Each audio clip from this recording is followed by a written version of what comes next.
우리가 영어를 배울 때 맨 처음에 배우는 문장 중에 하나가 Seeing is believing 이라는 말이 있습니다. 보는 것이 믿는 것이다.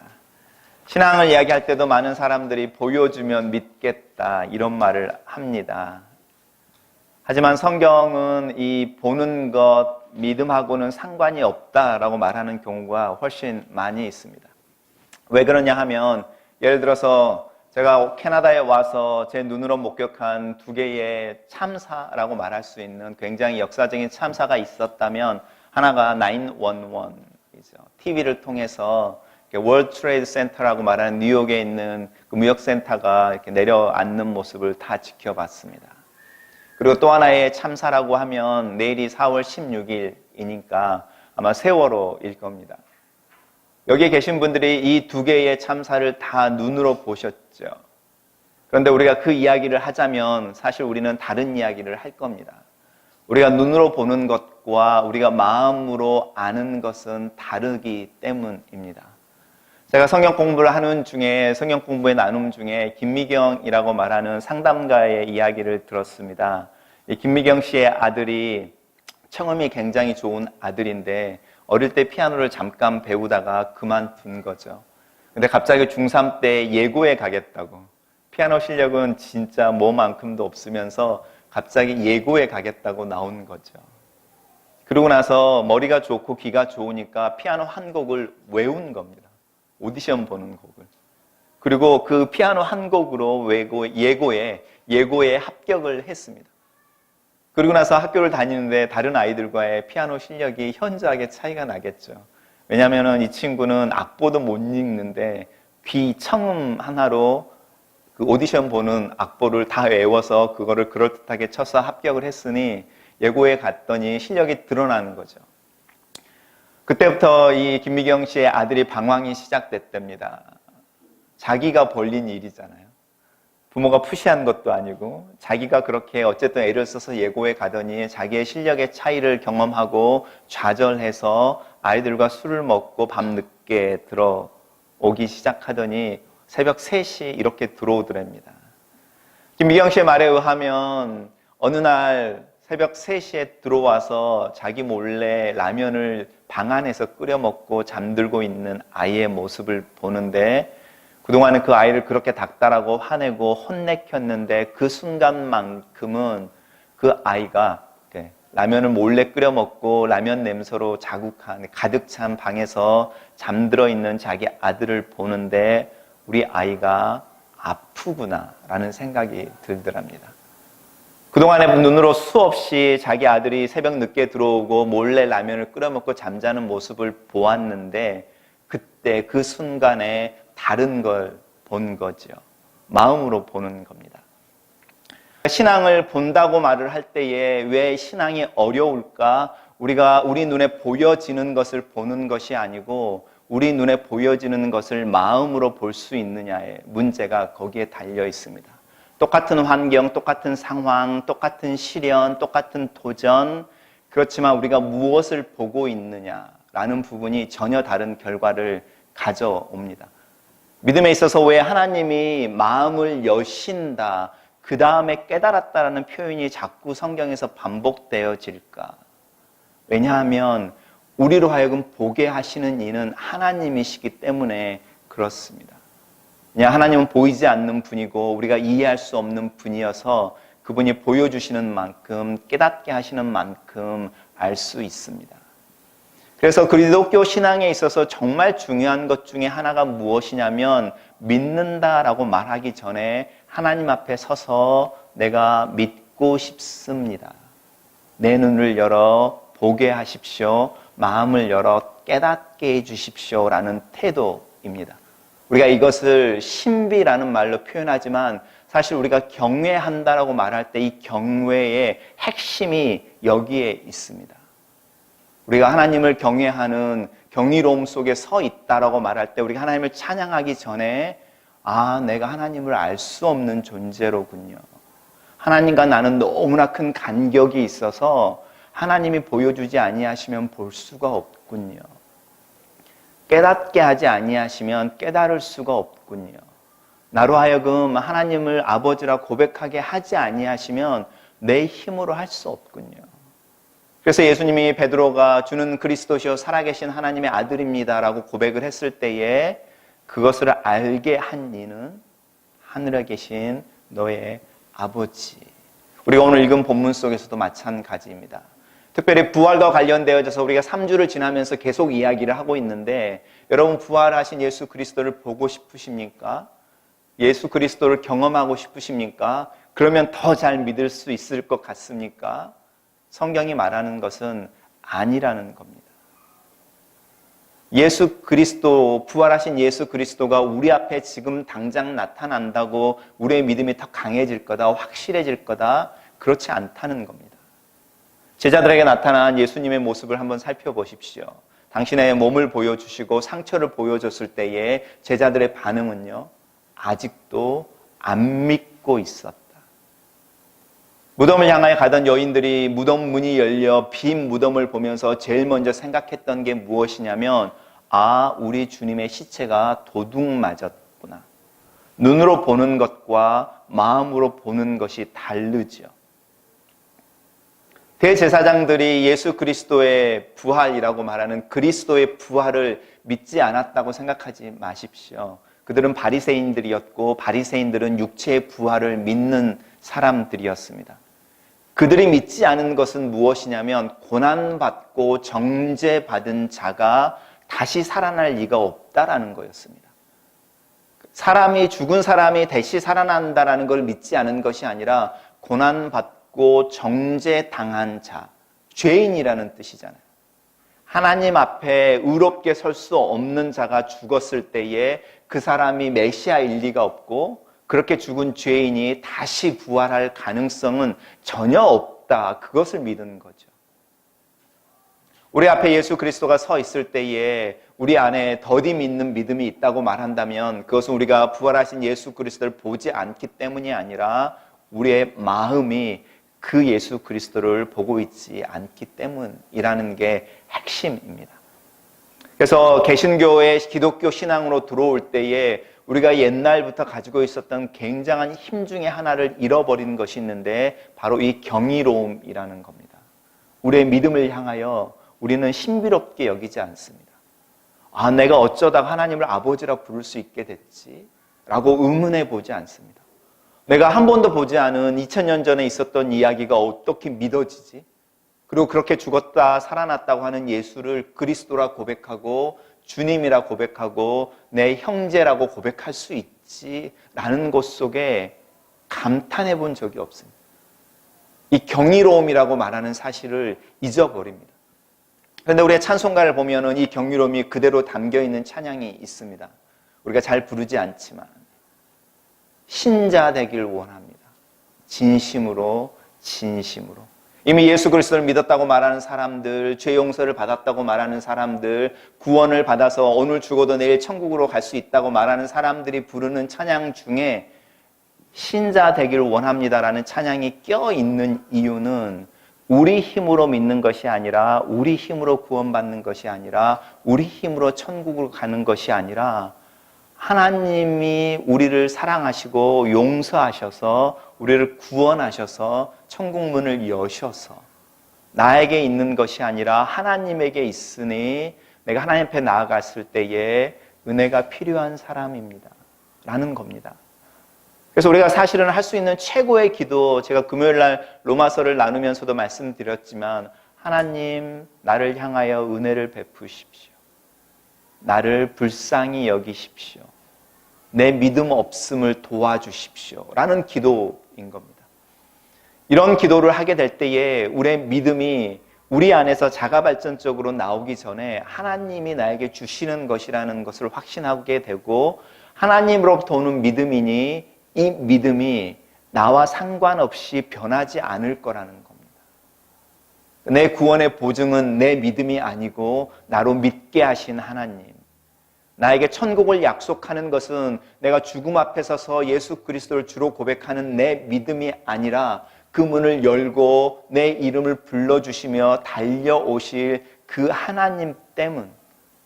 내가 죄 용서를 담대히 이야기하고 내 죄 용서를 이야기할 수 있는 이유는 내 입으로 고백해서가 아니라 그것을 약속하고 계시는 하나님 때문이라는 겁니다. 그것이 바로 은혜라는 것이고 기독교 신앙에 있어서 정말 중요한 요소인데, 우리가 신앙 속에서 혼란을 갖기 싫어서 시험 문제를 있으면 정답을 알고 싶어 하는 것처럼 명확한 답을 갖고 싶고 문장 맨 밑에 마침표를 찍고 싶은 욕심 때문에 신앙을 포뮬라처럼 만들어 놓은 신앙이 있습니다.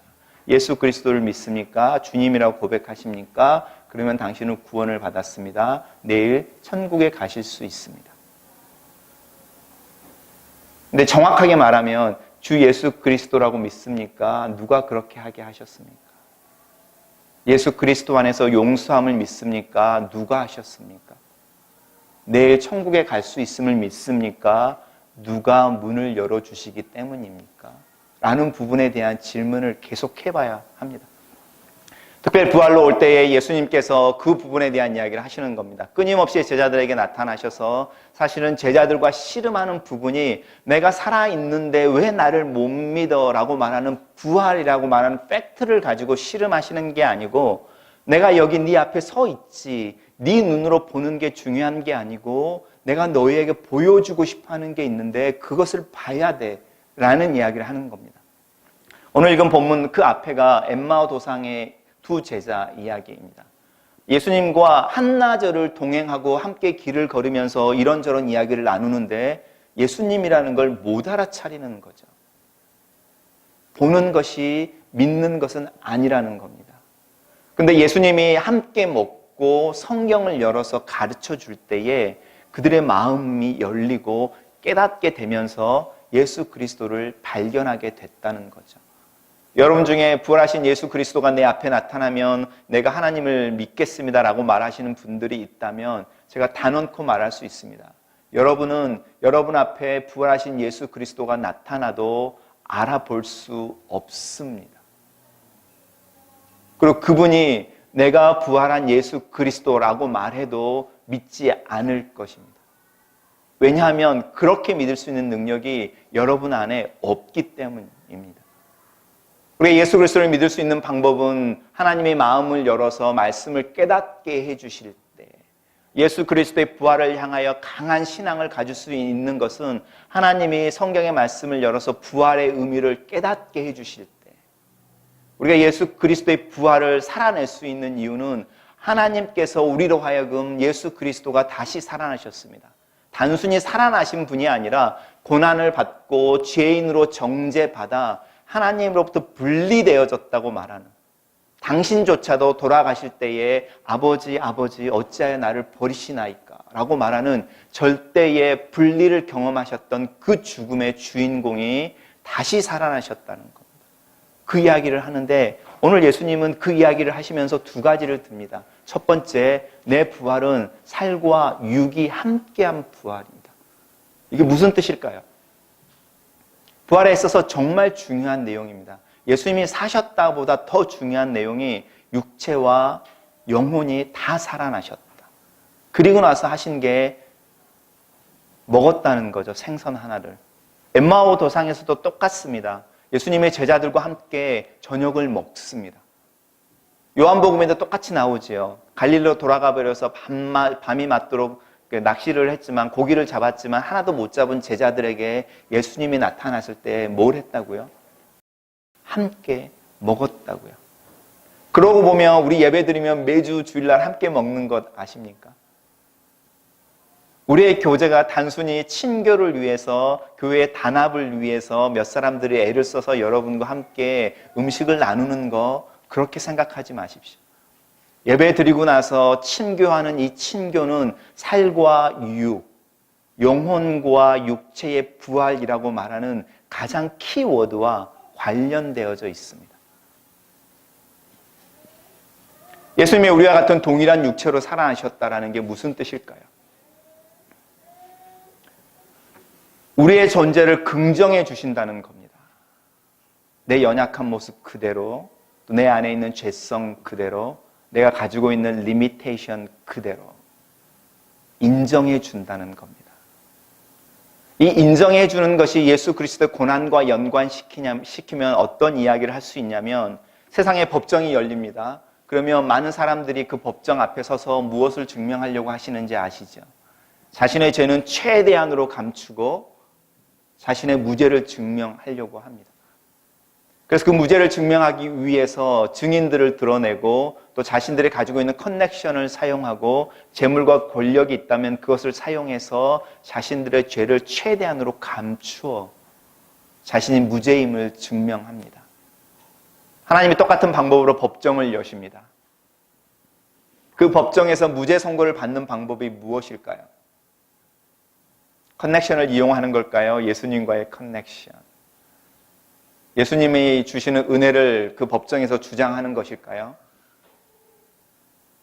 하나님이 여시는 그 법정에서 살아남는 한 가지의 방법은 내가 했던 이야기를 감추고 있던 것을 그대로 다 드러내는 겁니다.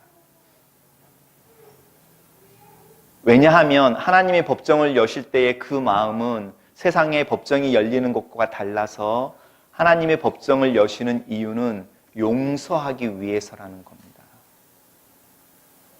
다윗이 그것을 알았습니다. 여러분, 다윗이 하나님의 마음에 합한 자라는 표현을 봤는데 하나님의 마음에 합한 자라는 뜻은 하나님의 마음에 뭐가 있는지를 알았다라는 뜻이죠. 하나님의 나단을 통해서 자신의 신하들과 함께 모여있는 다윗 앞에서 다윗의 죄를 만천하에 공개해 버립니다. 자신의 죄가 온 천하에 드러나는 거죠. 단순히 간음이 아니라 그 간음을 감추기 위해서 자기가 간음한 여인의 남편을 죽이는 사실까지 다 드러납니다. 한국의 미투의 가해자라고 말하는 사람들이 범하고 있는 일과 비교해 보십시오. 그랬을 때에 다윗이 그것을 감추고 싶었다면 바로 그 순간에 나단을 체포해서 감옥에 넣거나 죽이고 거기에 모였던 신하들에게 오늘 여기에 있었던 말 한마디라도 밖으로 새어나가면 다 죽는다라고 말했을 겁니다. 다윗은요, 자기가 벗겨버리는 그 벗겨져 있는 그 모습을 하나님이 자기에게 주는 수치가 아니라 용서, 회개라는 단어로 이해합니다. 그리고 그 순간에 그것을 다 그대로 인정하고 무릎을 꿇습니다. 우리가 읽은 본문 속에서 인자가 고난을 받은 것, 죽음에서 부활한 것, 그리고 죄사함을 받게 하는 회개의 증인됨이라고 표현되어지는 부활의 의미가 있는데 이 회개의 증인됨이라는 부분에 초점을 맞춰 보십시오. 죄라는 것은 생각으로 짓는 것이 아닙니다. 죄라고 말하는 것은 혼자 짓는 것이 아니죠. 죄라는 것은 항상 우리의 몸과 연관이 되어져 있습니다. 내가 내 자신을 향하여 죄를 짓는다고 말할 때 내가 내 몸을 향하여 무엇인가를 행하고 있습니다. 이웃들을 향하여서 죄를 짓는다라고 말할 때 내 영혼이나 생각이 아니라 내 입이, 내 손이, 내 눈이, 내 발이, 내 몸이, 내 영혼과 함께 죄를 짓습니다. 예수 그리스도의 죽음과 부활 속에 육체와 영혼이 함께 움직이는 것은 그분이 우리와 같은 전인의 모습이라는 겁니다. 영혼은 깨끗하면 육체는 더러워도 돼. 이런 이야기가 아닌 겁니다. 사랑은 플라토닉 사랑을 하면 그거는 간음이 아닌 거야. 이렇게 이야기하는 분리를 이야기하는 게 아니고 네가 누군가를 사랑해. 그럼 네 몸이 그 여인과 그 남자와 당연히 섞이게 돼. 네 몸이 네 사랑의 결정판이니까. 이렇게 말하는 겁니다. 그래서 그 몸을 가지고 사랑하는 거고 그 몸을 가지고 죄를 짓는 거고 그 몸을 가지고 교제를 하는 거고 그 몸을 가지고 죽는 거고 다시 살아나는 거고 그 몸을 가지고 회개를 하는 겁니다. 그래서 예수님이 우리를 대표해서 당신의 육체로 고난을 받으시고 그 육체로 죽임을 당하시고 그 육체와 함께 다시 살아나셔서 무슨 이야기를 하고 있냐면 죄사함에 대한 이야기를 하고 있습니다. 그러면서 예수님이 죄사함에 대한 이야기를 하시면서 당신의 육체로 부활하신 육체로 하고 있는 일이 함께 먹는 것, 그리고 가르치는 것. 교회가 하고 있는 일을 생각해 보십시오. 두 가지입니다. 교회가 그리스도의 몸이라고 말하는 몸이라는 단어를 빌어서 함께 먹고 마시고 살아가는 교제. 하나님의 말씀 앞에 서서 하나님이 누구이신지를 기억하고 그분을 배우고 그분에 대해서 깨닫고 그분을 위해서 달려가기 위해, 닮아가기 위해 배우는 것. 결국은 우리가 이렇게 모여서 교회를 이루는 것이 부활의 가장 가까운 모습인 겁니다. 그럼 우리가 함께 교제하는 것을 생각해 보십시오. 우리가 함께하는 교제는 부활하신 예수 그리스도께서 제자들과 함께 먹고 마시는 몸 대 몸의 교제의 현장이 우리가 예배를 드린 후에 함께하는 교제입니다. 그래서 우리는 그 교제 시간에 여러 가지 이야기를 할 수도 있지만 그 교제가 끝나면 제일 느끼는 것은 내가 나와 함께 밥을 먹고 마주 앉아있던 이와 연결되어져 있는, 커넥티드 되어져 있는 그 느낌인 겁니다. 근데 만약에 우리 중에 함께 교제하고 친교를 하는데 교회를 떠날 때에 나 혼자 왔다, 우리 가족 혼자 왔다, 떠나는구나 라고 쓸쓸하다면 우리의 몸은 아직 건강하지 않은 거죠. 그게 누구에게 잘못이 있냐 없냐를 떠나서 아직은 우리가 좀 더 자라야 하고 좀 더 성숙해져야 합니다. 여러분 이 예배 끝나고 나서 밥을 먹을 때에 이거 기억하시면 좋겠습니다.